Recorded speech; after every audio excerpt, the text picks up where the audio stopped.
That's not enough to keep everyone away.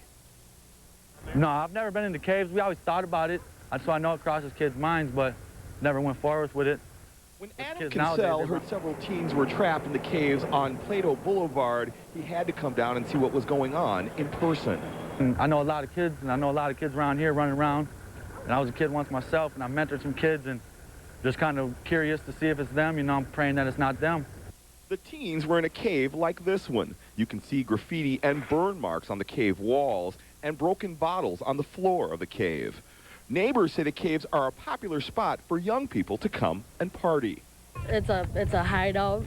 It's dark, you know. For excitement? It's for, yeah, excitement. You know, it's like a curious George, you know. He doesn't know what it's about and he wants to see what it's about. Marlene Hinslow has lived on the bluffs overlooking the caves for more than 20 years. She says the city has taken steps to keep kids out of the caves, but they always seem to find a way back in. Just really tragic. Young kids with their whole lives ahead of them, just gone. And as a mother, I think, you know, somebody's boy isn't coming home. Adam Kinsell hopes no one he knows was inside the caves and that others learn from what happened here. I think it's a horrible thing to happen.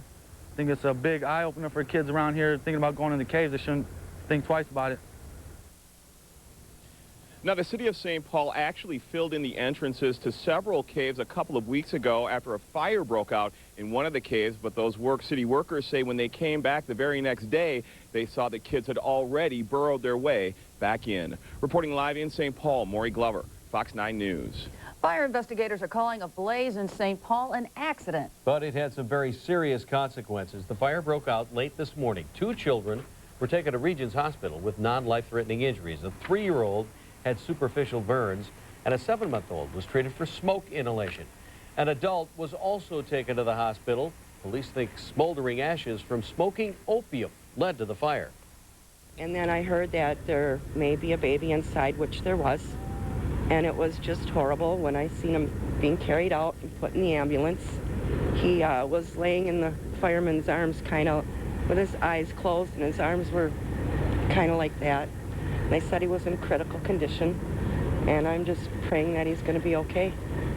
Child endangerment charges could be filed. We're learning more details about why a Maplewood home was firebombed over the weekend, and apparently this wasn't the first time. The house belongs to the son of a prominent Hmong leader, General Vang Pao. Investigators say Vang's son was the apparent target of a hate crime. They're ruling the fire was started on purpose. Earlier this month, a fight broke out during a demonstration outside the office of U.S. Representative Betty McCollum.